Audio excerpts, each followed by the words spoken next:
I have recently been playing other games that are not Baldur's Gate 3.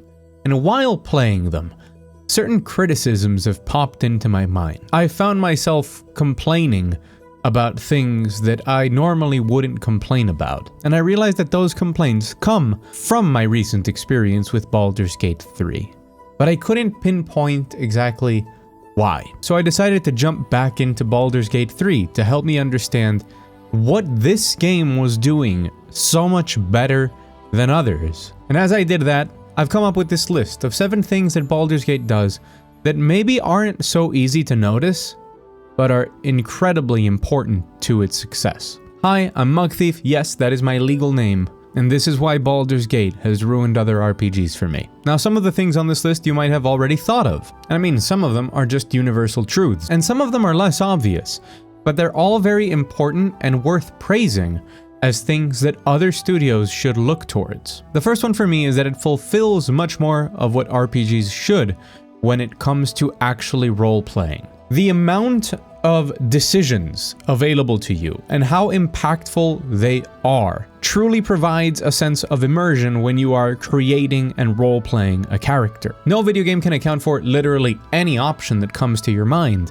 but I think Baldur's Gate does an exceptional job at allowing you to define who you are and how you want to resolve conflicts in a way that is logical and covers most of the bases for most players. Contrary to other games, I never found myself playing Baldur's Gate 3 and thinking, man, why isn't this an option to resolve this? Because whenever I did, it was an option. Of course, like I said, that won't be the case for everyone, but I think it's still damned good. Part of the reason this works is because many of those decisions have impact. They actually change the story, and the consequences of your actions show up later on, accounting for those details as you progress through the game and providing significant forks in the road in many quests. The world will react to so many of these things right from the outset with the choice of your race. And as you progress through the game, the way that the character that you are playing and the options available to you open up make complete sense, as they also tie back into combat, with what your statistics, your abilities, and your proficiencies are, often opening up alternative solutions and paths that feel distinct and rewarding. While some of them can still be the, oh well, I have this much in deception, so it'll probably be better than the ones that have no restrictions, other times they do matter quite a lot, and having them be that meaningful is really important to that feeling of role-playing. Next up for me is the pacing. This game is, by modern standards, very slow. There's a lot of slowly walking places.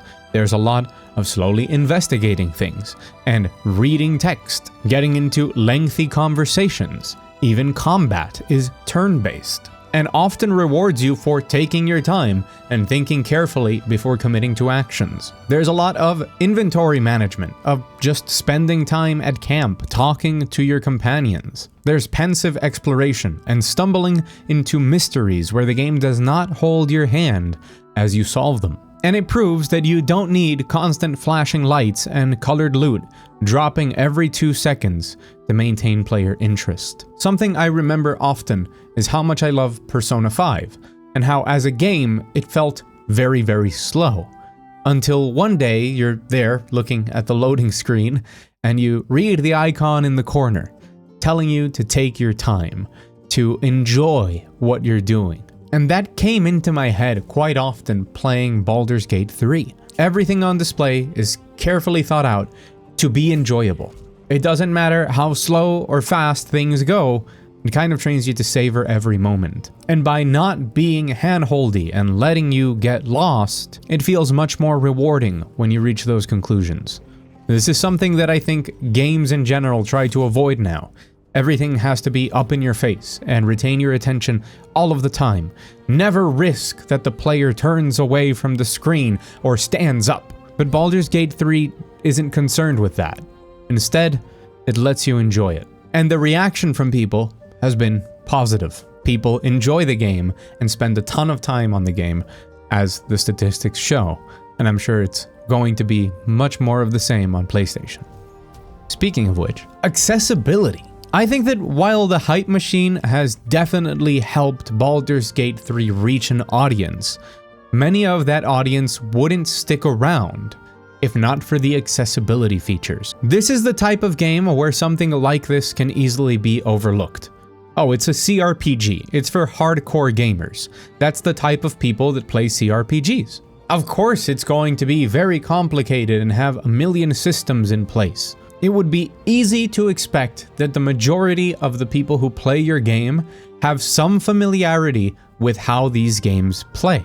But the truth is that for a game to truly hit it out of the park in buzz and sales, it needs to be accessible, because there's going to be a ton of people that play a game and it's the first game they play in that genre, or it's the first game they play ever. And if those people feel overwhelmed or frustrated, they might bounce off it. And that is completely fine if they do. Not every game is meant for everyone. But the steps that are taken here to ensure that the game introduces you to its mechanics and systems, that it tutorializes things adequately, that it gives you the tools to sit down and read everything and say, well, what does this do? Well, just hover over it and we'll explain what it does. Oftentimes, if a game is frustrating or overwhelming, when the quality is this good, people will continue through it just because they like it so much. But I don't think it's safe to bank on that as a developer. You should minimize as much as possible frustration from things just not being explained properly. I think Baldur's Gate 3 does a great job of not being intrusive, but giving you all of the tools laid out and well explained so that you can understand what's going on, how to interact with the game, and how all of its mechanics work. It could probably do better. We can always improve in this area. But for a genre this complex, I haven't seen anybody who is a new player tell me that they felt overwhelmed or confused or that they didn't understand how to do something. I think that's an enormous success, because I have seen many comments from people that this is their first CRPG. To top it all off, it works great on controller, opening up a genre that is not typically associated to consoles to a huge console market. I think that when you combine that accessibility with the production values that the game puts forward, you have an answer to why it's hitting its mass market appeal, and everybody is loving Baldur's Gate 3, and not just a niche audience. This point is the one that is most important to me, and it's the one that I spent the most amount of time thinking about, although it's the one that I wrote no notes for. I just put the title in here. A standard of quality, including for the content that's missable. One of my favorite things in games that continues to disappear year after year is missable content. A secret really isn't a secret if you can't miss it. And the more effort you put into that secret, the more special the memory of finding it. From Software has some of the greatest secrets in gaming. Deep-root depths in Elden Ring, the painted world of Ariamis in Dark Souls. But in my opinion, those sorts of secrets are notable because they are so massive, so incredible unique parts of the game, and you could never know that they're there. If we go back in time and remember something like Castlevania Symphony of the Night, the inverted castle in its entirety was a secret. Putting that amount of work into something that a player might never see is kind of taboo in modern game development. If you're going to invest so many resources into something, you want the players to experience it. But that's why it's so impressive that Baldur's Gate 3 has not only secret areas, but entire quest lines and the areas attached to them that are completely missable. It makes stumbling into one of these so exciting. It makes it personal, like it's your story. Like you can't wait to go tell your friends, wait, did you do this or this? Because did you know that if you do this, you go to this completely different place? It's so awesome. But it also motivates you to go explore more, because you never know what you're going to find. It trains you that going off the beaten path, getting creative, and digging deep into every quest could reward you with something secret and awesome. So many games are afraid to do this now. And the fact that Baldur's Gate 3 manages to put in so much of it at such a consistently high level of quality is mind-boggling. I love it so much. This is something that I really think needs to come back to video games. We need more secrets, and that means more missable content. And I've already mocked up a whole video talking about this and some of my favorite examples of it for a video I will do in the future. And if you don't want to miss that, take a moment and hit the subscribe button. It helps me more than you can imagine. Next up is the quality of the story, especially the companions, the writing, and the quest design. And this is more clever than I realized initially. This one is really what sparked this video. I'm playing through a ton of Starfield at the moment. It's really fun. I'm enjoying my time with the game. But as I thought about my experience, I kept coming back to one thing. I started wondering about how much I cared for the stories I was involved in. Because I kept comparing it in my head to Fallout 3 and saying, I think I liked that world and those characters. They spoke more to me. And then I realized that while I would say maybe so far, I've cared about 30% of the quests I've done in Starfield. The other 70% were more one of those typical RPG things where I'm like, well, it's already on the way, right? It's already at the same destination, might as well do it. Or because I expected a good reward, some interesting loot, or because I thought that on the way I might discover something interesting. But very rarely do I give a damn about what the person in the quest cares about. What do they want? I don't know.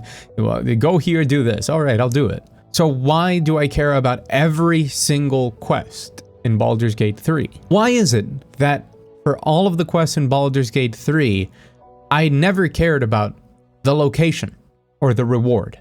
I cared about the quest.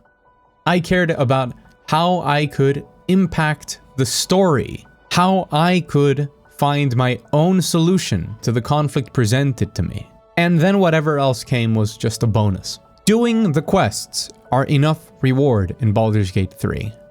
But why? Well, the game is very smart. Most of the optional quests in the game either hook directly into your main quest or hook into one of your companions. The companions are so incredibly well written that it's difficult to not like them unless they're Asterion. Please leave, man. Sorry, if you like Asterion, I respect you. It's just, you're wrong. So if a quest line directly involves them or they care about something that's going on with it, I immediately care as well, because now I know that the result of this quest line is going to impact my companion. So from the start, I'm already there. I'm invested in doing it. Then, normally as these quests progress, I care about the conflict itself and how it's affecting everybody there. And this leads back to my first reason. Everything feels connected and meaningful right from the start. Like I'm going to have a significant impact. An impact that I will often feel later on down the line as I progress through the game. Which means that all of these conflicts and the careful decisions that I take to solve them are interesting because they are. Along the way, some of these side quests, or some of the ones that don't hook in as directly, explain a lot about the world and its culture, its politics, its races, about the motivations that are at play in the bigger picture. So you always feel like it's a worthwhile endeavor to stay a while and listen. Find out what's going on and how everything at the end will be connected. The ones that don't tie into companions tend to tie directly into the main quest and also present you with characters that are so compelling that when it turns out that they reappear later or go to your camp or things like that, you're so happy to keep them with you and see how their story continues. Because in those moments the game is so confident in its writing that it can pull it off. This is something that Baldurs Gate 3 can allow itself to do because of the scope of the game. While the game is massive, everything is kind of carefully considered. I can't even begin to imagine how like the decision branches and what are the culmination of them and like all of the paths, you know? That big organogram of all of the decisions and possible outcomes in the game that thing has to be massive, and the amount of work and love that went into it definitely paid off. Not every quest is a winner though. There's a couple that don't hit that hard. They end up connecting to the main quest line in one way or another. And yes, I am talking about Dribbles the Clown. But some of them, yeah, just don't hit that hard initially. They might be just fun or curious, but all of it is really smart in making you interested and care for what the result is going to be. At the end of the day, that means that whenever a potential questline popped up in Baldur's Gate 3, I was excited to take on that quest. And I only remembered that there would be a reward or potential loot once the big bad guy was defeated, and I was like, ooh, I wonder what's on his body. But otherwise, it was just great. Disclaimer, I have not done every single questline in the game with every potential outcome. I've done 2 different playthroughs, and I'm pretty sure I've missed a couple of zones. The game is massive, so speaking generally. If you have any particular examples of where a quest just fell completely flat, make sure to spoiler tag it in the comments. The combat system and the way that just the systems in the game work are all complex enough to leave room for emergent gameplay.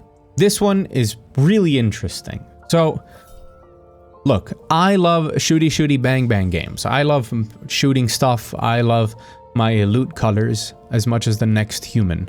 That's what we are, and at the end of the day, whether we like it or not, we get the good feeling in the brain when we see all the colors playing Vampire Survivors or something. There are combat systems in games that are wonderful and that I appreciate very much, but I think you hit the jackpot when you can make that combat system understandable but flexible enough to have that emergent gameplay. I enjoy combat in Tears of the Kingdom, not because the combat system is good, but because so many crazy things can happen, and it's fun to create your own story. Building wacky contraptions in that game, or finding out what happens if you shoot an ice arrow into this thing, and oh wow, it's crazy, that can happen, right? It's the same feeling you might get when you play a roguelite and discover a really overpowered synergy of items, right? You go, wait, what? That can happen? Those things interact that way? This is what happens? That's crazy. Or when something crazy happens in general, like, wait, what happened? And then they're like, wait, no, that makes sense, of course, you know, because this thing and this thing were together, then this happened. Those moments of discovery are really important to making the combat loop addictive. And that is what Baldur's Gate 3's combat system and abilities, both in and out of combat, to be honest, give you. These moments where you're like, oh, right, what if I do this? And that works. The fact that those things can happen is amazing.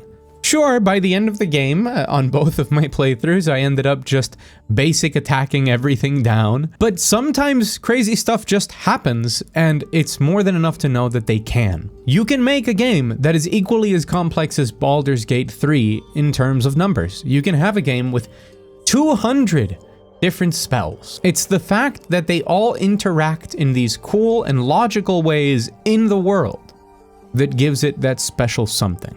And because of it, it leads to all of these videos on things like multi-classing and different cool builds, and did you know that you can do this? And that's just fun to see and makes you want to jump into the game and try things out for yourself. Now, to be fair, the combat system isn't perfect. There are, of course, complaints to be had.